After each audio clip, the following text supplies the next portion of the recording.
하나님의 말씀 같이 함께 드리겠습니다. 함께 낭독하겠습니다. 주보 3면에 시편 126편과 제가 위에 잘못 기록했는데 그 다음에 야고보서 1장 2절부터 4절까지 우리 한 목소리로 낭독하겠습니다. 여호와께서 시온의 포로를 돌리실 때 우리가 꿈꾸는 것 같았도다. 그때 우리 입에는 웃음이 가득하고 우리 혀에는 찬양이 찼었도다. 열방 중에서 말하기를 여호와께서 저희를 위하여 대사를 행하셨다 하였도다. 여호와께서 우리를 위하여 대사를 행하셨으니 이는 기쁘도다. 여호와여 우리의 포로를 남방 시내들같이 돌리소서. 눈물을 흘리며 씨를 뿌리는 자는 기쁨으로 거두리로다. 울며 씨를 뿌리는 으로 나가는 자는 정녕 기쁨으로 그 단을 걷고 돌아오리로다. 야고보서 내 형제들아 너희가 여러 가지 시험을 만나거든 온전히 기쁘게 여기라. 이는 너희의 믿음의 시련이 인내를 만들어 내는 줄을 너희가 알미라. 인내를 온전히 이루라. 이는 너희로 온전하고 구비하여 조금도 부족함이 없게 하려 함이라. 아멘. 우리 찬양, 우리 입담이라는 찬양 드리겠습니다.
벌써 9월의 셋째 주의 주일이 되었습니다.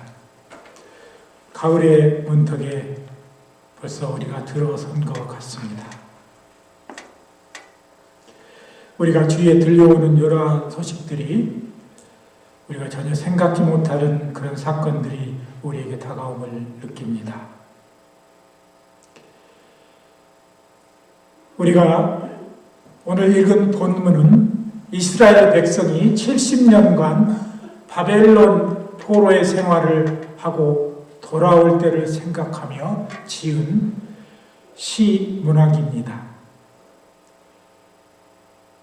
주전 722년경 이스라엘 백성들은 북쪽의 이스라엘이 아수르의 침공으로 멸망할 것을 보며 충격을 받았습니다. 그러나 한편으로는 여로보암 때부터 우상 숭배를 일삼며 폐륜의 길을 가던 북쪽 이스라엘 나라이기에 하나님께서 징벌을 주어서 멸망했을 것이라고 남쪽의 유다 사람들은 위안을 삼았습니다.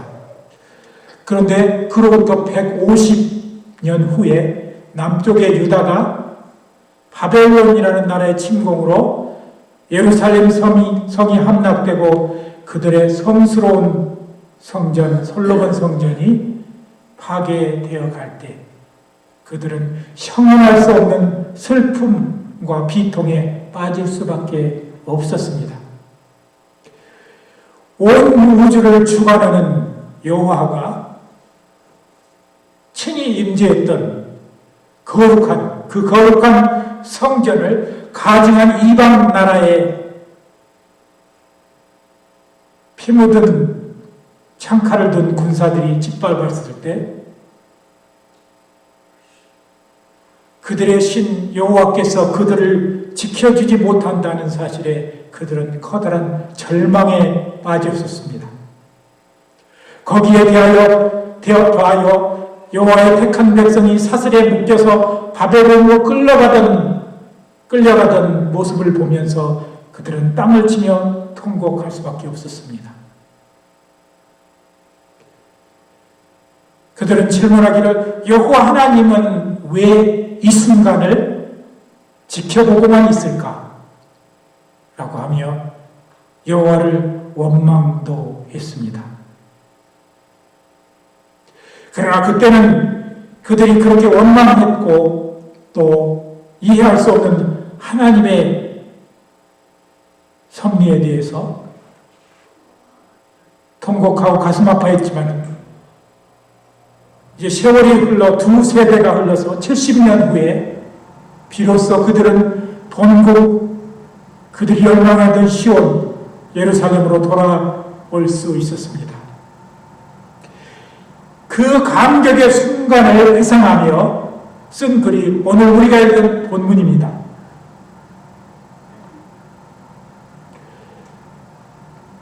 지금부터 10년 전 한국의 작가 김석영이라는 분이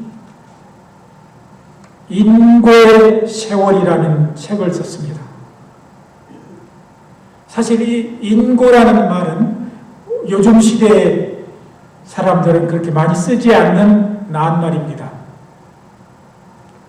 인자는 참을 인자요, 고는 괴로울 고자입니다.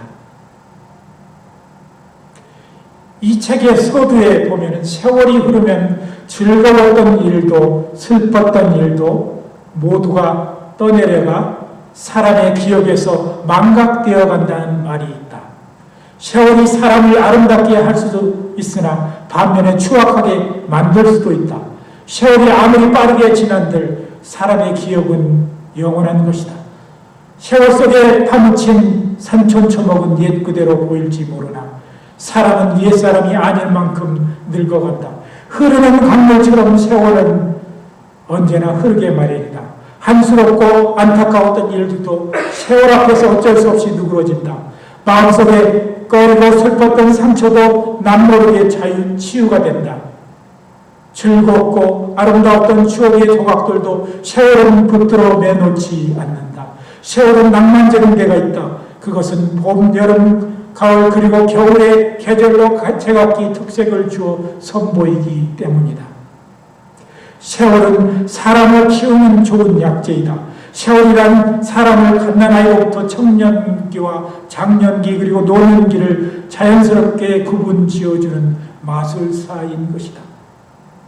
세월은 또한 무정한 것이다. 세월은 많은 풍상을 안고 지나가지만 사람은 나이에 얹혀 시들어간다. 세월이라는 말은 우리에게 큰 친근감을 주지만 매정한 것이 그 생리이다. 세월이 모든 것을 해결해 주리라 기대하지만 세월은 다만 냉엄한 시간의 흐름을 고할 뿐이다. 어쩌다 사람들이 고이 잠든 무덤 앞을 지나가면 세월이 무정함을 한결 통감하게 된다고 기록하였습니다. 저는 이 시편 126편 가장 감격스럽고 또 기쁨의 그런 시였지만 또 한편에 커다란 쓸쓸함을 느끼게 하는 시편 126편의 말씀을 가지고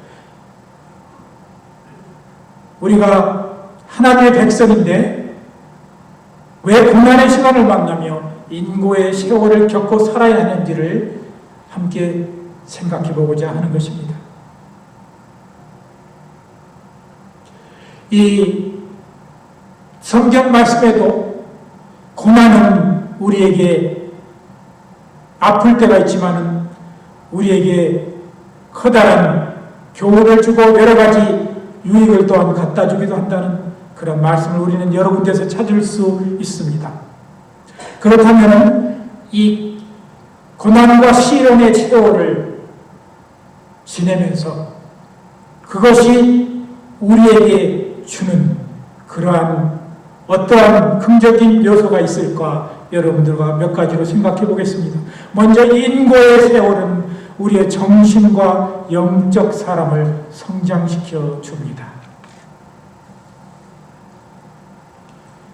우리가 창세기에 아는 대로 요셉 때 애굽으로 간 이스라엘은 430년 동안 고난 속에서 양적으로 증거하고 또 한 나라를 세우는 기초를 형성하는 단합된 국민을 갖게 되었습니다. 요셉 때 고작 70명으로 출발한 이스라엘 백성은 200만이 넘는 민족으로 430년 후에 번성하였습니다. 베드로전서 5장 10절에 모든 은혜의 하나님 곧 그리스도 안에서 우리를 부르사 자기의 영원한 영광에 들어가게 하신 이가 잠깐 고난을 당한 너희를 친히 온전케 하시며 굳건하게 하시며 강하게 하시며 터를 경고케 하시리라고 했습니다. 이 구절은 고난을 통해 하나님께서 우리를 온전하게 하시고 굳세게 하신다는 약속을 전하고 계시는 것입니다.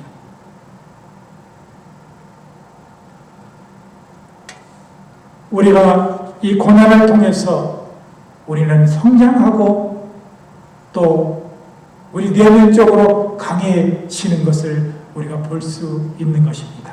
두 번째, 인고의 세월을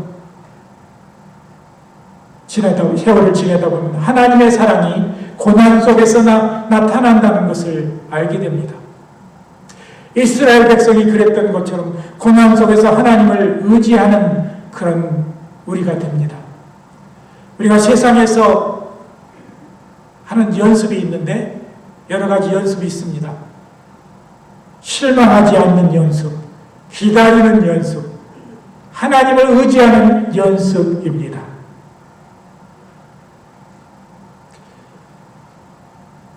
우리가 그리스도 안에 들어오고 난 후에 좋은 일, 기쁜 일만 있었으면 우리는 참는 것에 대한 그런 훈련이 덜했을 것입니다.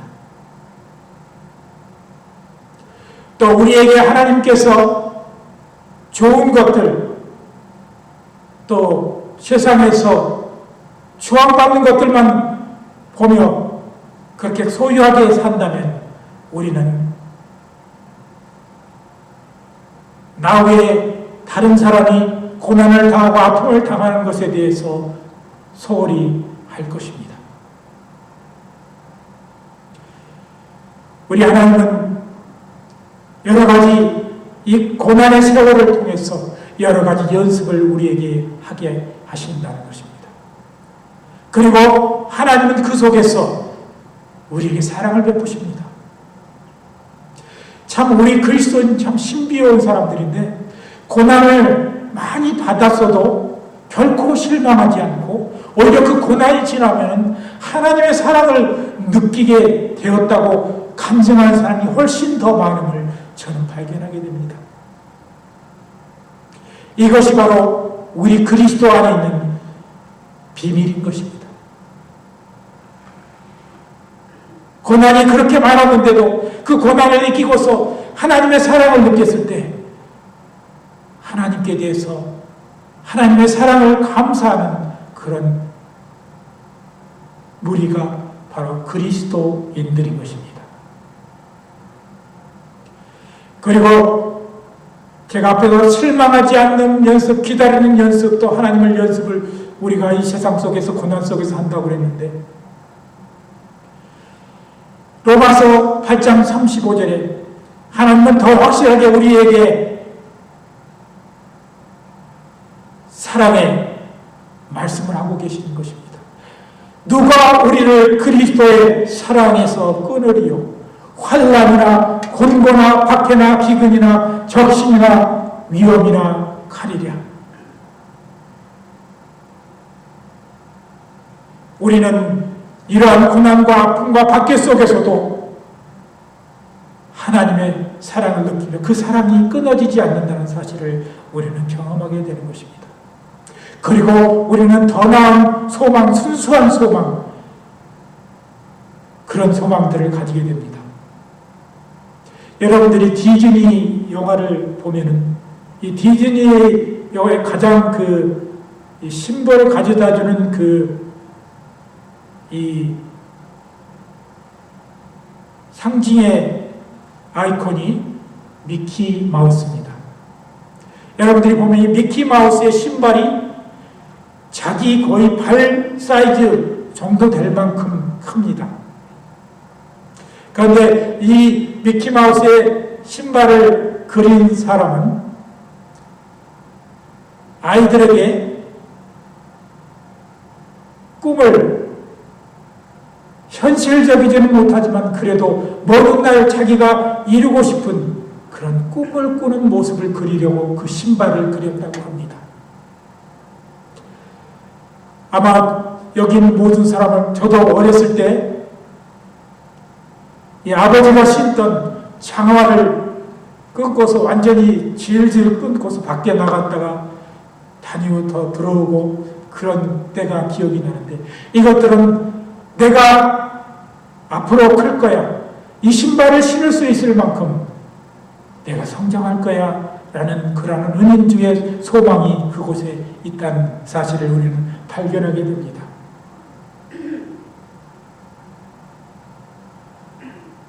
세 번째, 이 세상의 고난의 세월 속에서 우리가 하늘나라를 더 사모한다는 것입니다. 이 세상이 다가 아니다는 사실을 우리는 발견하게 된다는 것입니다. 이스라엘 백성들이 430년 애굽의 포로 생활 속에서 가나안 복지를 사모하게 된 것처럼 우리는 하나님이 준비하시는 가나안 복지, 영원한 하늘나라를 우리는 소망할 것입니다. 우리가 이 구약성경 룻기서에서 읽어보았듯이 나오미는 우상의 숭배가 가득한 이 모압 땅에서 남편과 두 아들을 잃고 비로소 이스라엘 땅 베들레헴에 대한 본향 베들레헴을 그리워하면서 며느리와 함께 다시 돌아가는 그런 사실들이 기록되어 있습니다.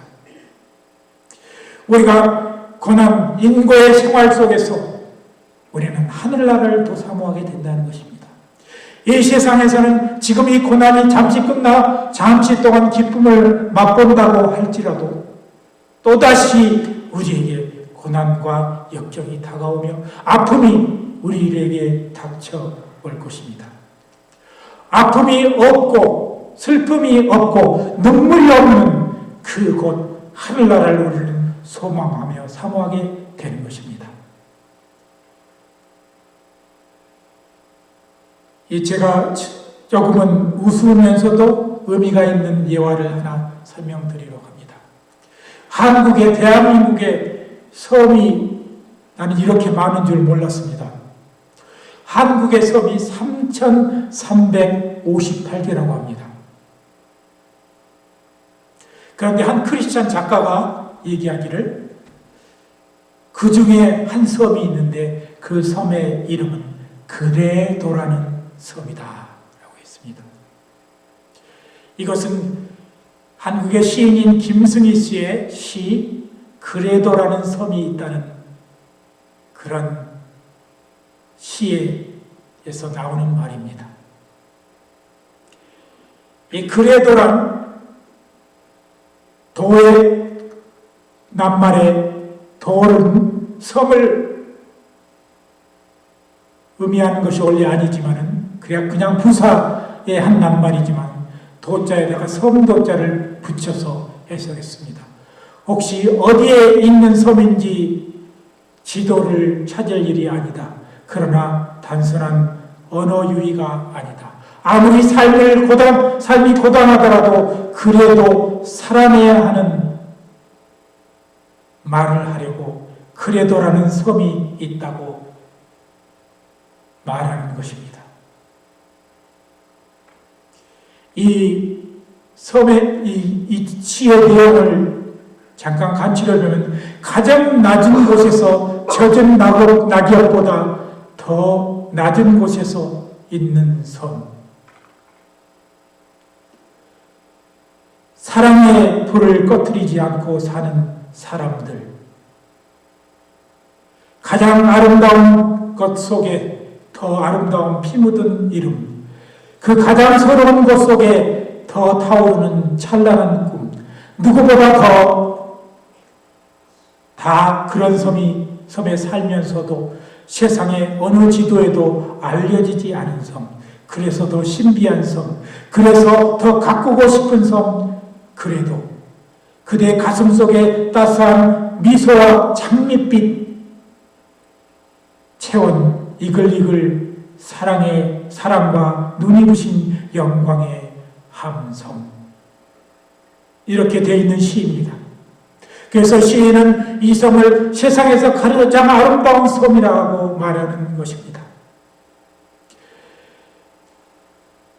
이 한국의 소설가 이병열 씨가 이 시에 대해서 독후감을 잠시 쓰면서 한 말이 세상에서 가장 아름다운 섬이라 그렇게 표현하였습니다.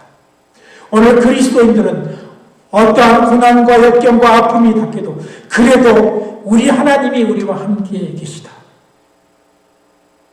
내게 고난이 있고 아픔이 있어도 그래도 내게 소망이 있다.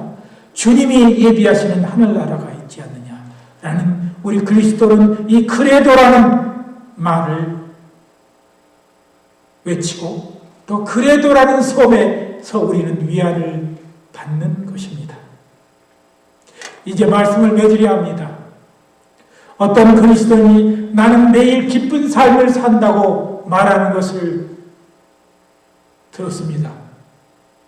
그런데 조금 유심히 생각해보면 이 말에도 모순이 있습니다.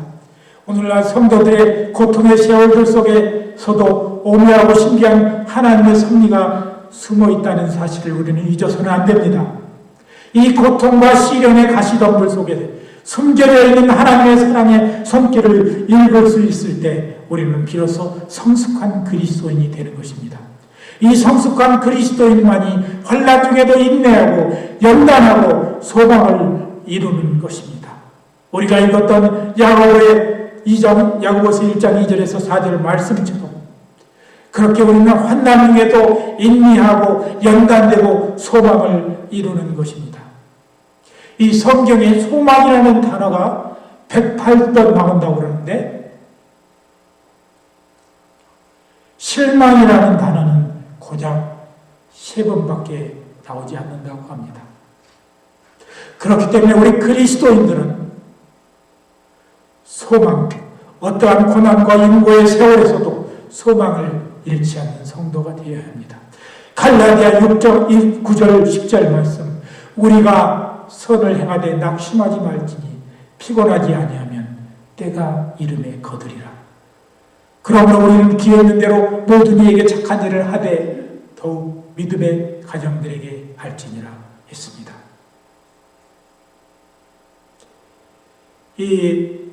오늘 저는 이 말씀을, 이 시편 126편을 이렇게 묵상하다가 특이한 그런 전에 느끼지 못했던 그런 사실들을 발견하게 됐는데, 팔레스타인 지방에는 이 특이한 계절과 기후 탓으로 농사를 짓고 추수하는 삶이 쉽지 않았다고 합니다.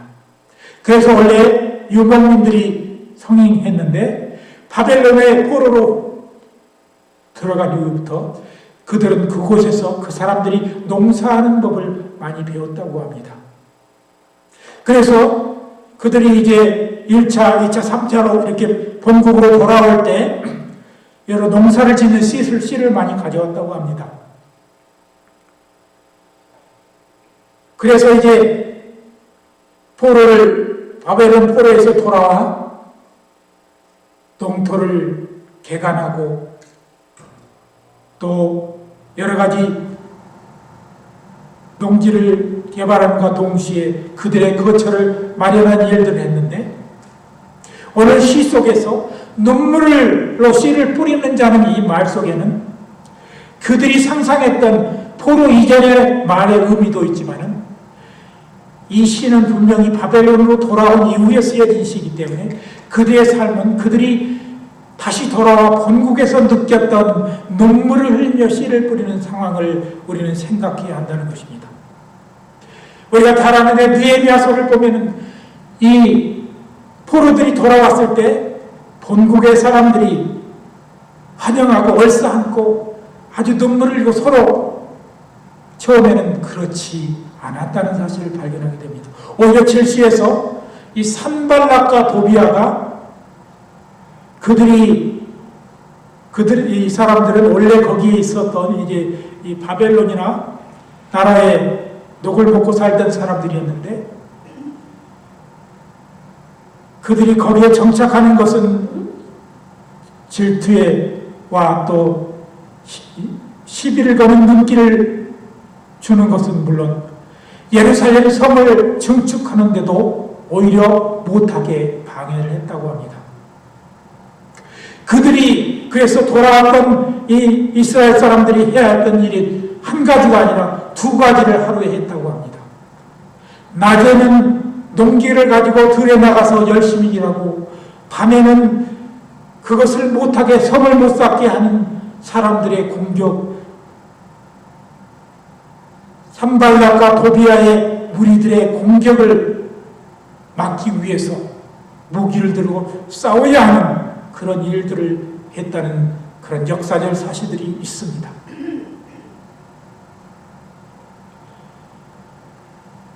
우리는 우리의 삶 속에서 하나님을 믿고 또 하나님의 백성으로 살려고 하면 이중적인 그런 어려움이 닥칩니다.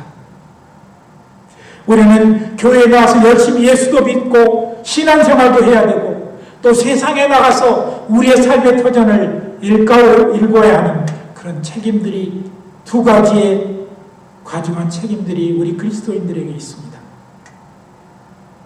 그러나 눈물 흘리며 씨를 뿌리러 나가는 자는 정령 기쁨으로 그 단을 가지고 오르러다는 이 소망의 말씀을 우리는 가지고,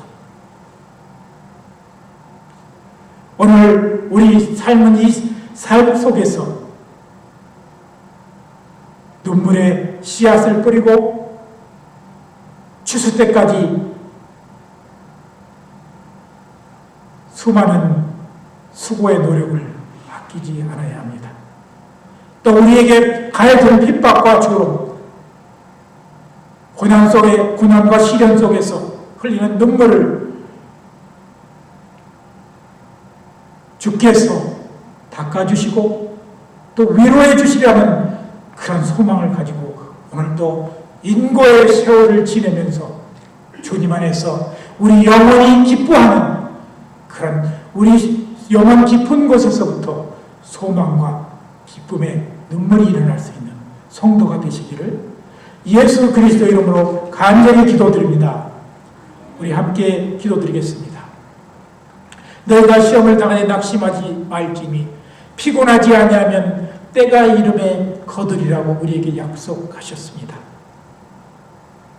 우리 믿음의 선님들이 지금의 우리보다 더 어려운 삶들을 살았음에도 더 신앙적으로 열정이 있으며 감사에 넘쳤으며 주께 순수한 마음으로 찬양하고 기도하고 아름다운 삶을 살았던 것처럼 오늘 우리도 하나님 아버지의 소망 가운데 기뻐하며 감사하며 우리의 삶을 승리하는 성도들 되게 하여 주시옵소서. 감사드리며 예수 그리스도의 이름으로 간절히 기도드리옵나이다.